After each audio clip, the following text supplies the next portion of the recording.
Hello everyone, this is Dr. Srivatsan. I am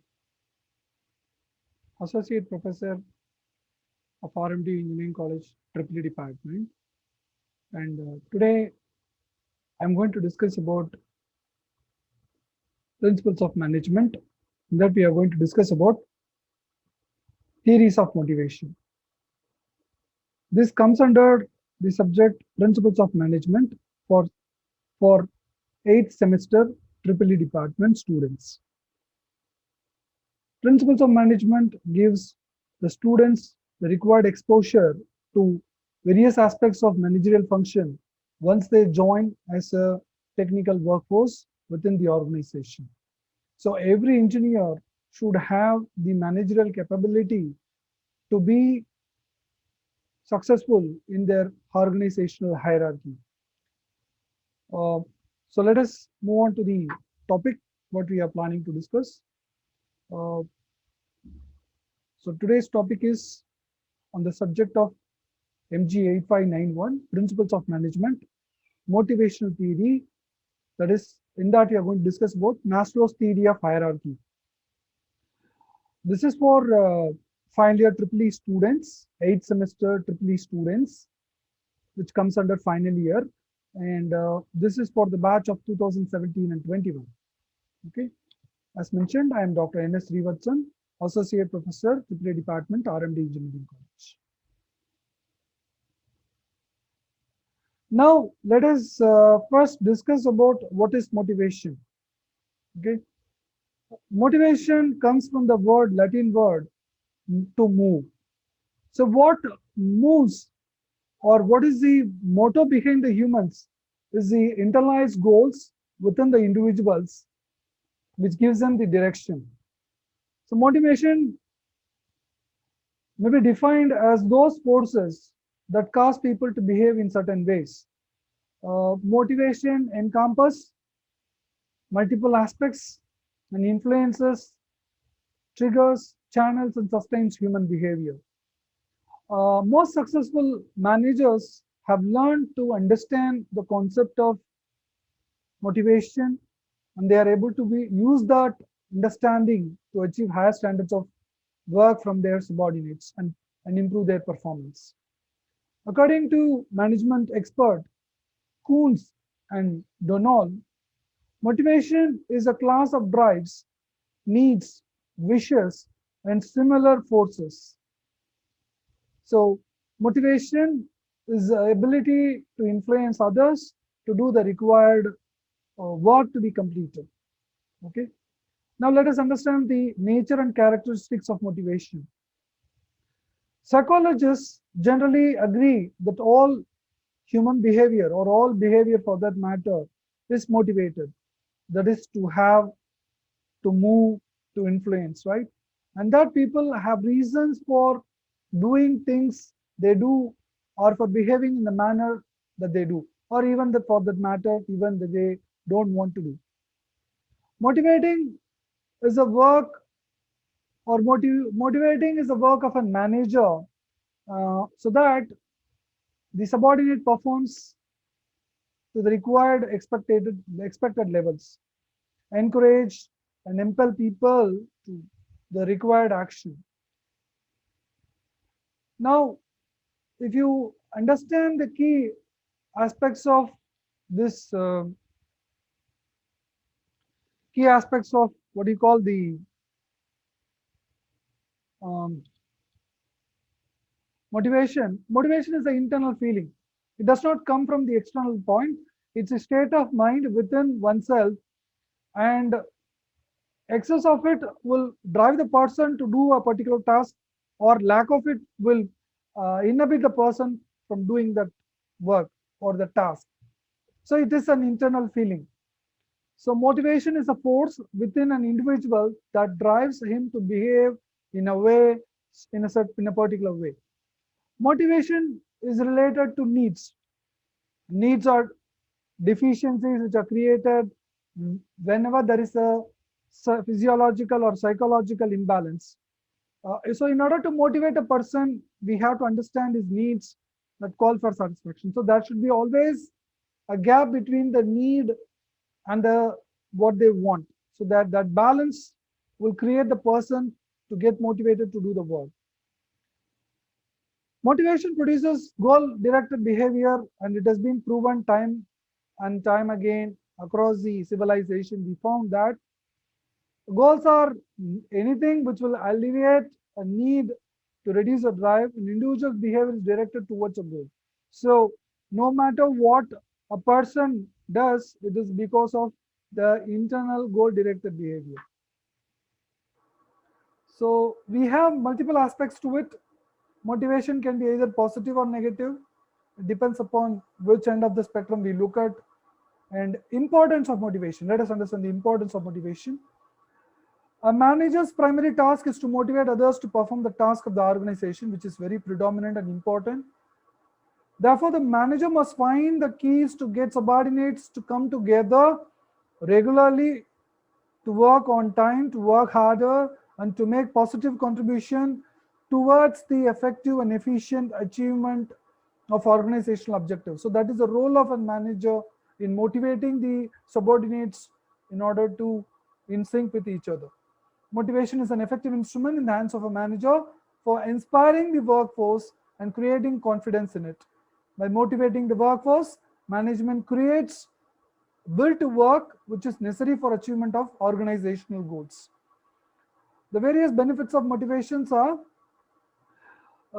it gives the satisfaction, it drives the people to work, and just hold on, yeah. So it is we can find that they are able to fulfill their skills also. Now, for performing any task, we will understand there are two things are important. One is the ability to work and the willingness to work. If without willingness to work, the ability to work will not matter much. So the willingness of work or willingness to work can be created only by motivation. So organizational effectiveness becomes to some degree is a question of management's ability to motivate its people, its employees, to direct least reasonable effort towards a goal of the organization. So motivation contributes to our industrial relations, and it improves the performance. It provides the motivated, contented, disciplined workforces, and also reduces the friction between the management and the subordinates or the people who are part of the organization. So management also, motivation also facilitates the maximum utilization of the resources of the organization in terms of production, human, physical, financial resources, and thereby contributes to higher production. So with the help of motivation, organization can improve their productivity levels also. So there is a greater need for understanding the motivation. Now we'll move on to the specific theory of motivation, Maslow's theory of hierarchy. One of the most widely mentioned theories of motivation in the present trend is Abraham Maslow's theory of hierarchy. How it transforms a person from the lowest to the highest of needs, and understood that there are a pyramid level in which person moves from one level to the next level based on his needs or wants. The motivation comes, the drive comes because of that. First one is the physiological need. It talks about the food, shelter, and clothing, which is very mandatory. The food, shelter, and clothing, which is like food, water, warmth, shelter, sleep, medicine, education, or the physiological needs, taking care of the physiological conditions, which falls under the primary list of need satisfaction. So Maslow was of opinion that until these needs were satisfied to a greater degree to maintain the life, no other motivating factors can work. So if a person could not get a food to eat, so he will not be motivated for a higher cause. So this is a basic need or the foundation block in which the higher levels of needs are met. Once this is satisfied, the person moves from this level to the next level. The second need is security or safety needs. Here it talks about the safety from the physical danger and fear of losing job, property, food, or shelter. It also include protection against emotional harm, and it includes bank balance, assets, savings, life insurance, all these kind of protection, including if you have a weapon, safety weapon will also comes under, because people feel threatened in certain circumstances or situations. I think in certain countries they are permitted to have, I mean, most of the countries they have permitted license to keep the weapon for safety needs, protect themselves against the harm. So a person will think about protecting himself or the security need once only if its physiological needs are taken care. Like if he is able to get the food, if he is able to get the shelter, if he is able to get the warmth, the water, medicine, all these things are taken care, then only you'll be thinking about getting to this need. The next need is a social need. Here people want to connect with each other, that is to be accepted by the friends, relatives, the social circle, and by others in a in a in a in a in a man being a social animal, he wants that kind of recognition or acceptance. Okay, so this is a need which comes out of natural feeling of humanness, that affection, acceptance, and friendship, which are all part of these social need. So person will be able to think about this level if he is able to satisfy his food, shelter, clothing, and also if he is safe, then only he is in a position to think about the social need. Then comes the fourth level of need, which is called as esteem need. Here the Maslow talks about people want to satisfying their own need to belong, to be part of, to be proud of. For example, Bill Gates, or for example Elon Musk, they say I am Elon Musk because I wanted to create an establishment, an organization, right? Same with Bill Gates also, he wanted to ensure people use Microsoft computer everywhere across the globe. So as well as Elon Musk dream is to ensure he wants to have a civilization in Mars. So they are the visionaries, they want to prove themselves. It is not just the money that drives them, it is the power of innovation, ability to contribute to the world in terms of recognition is concerned, wider scope. Okay, it brings about multiple aspects such as power, prestige, status, self-confidence. It includes internal self-esteem factors like self-respect, autonomy, and achievement, external esteem factors such as status, recognition, and attention. So it is balancing both internal and external factors, and thereby provides the balance to the person that he is able to live up to his life expectation.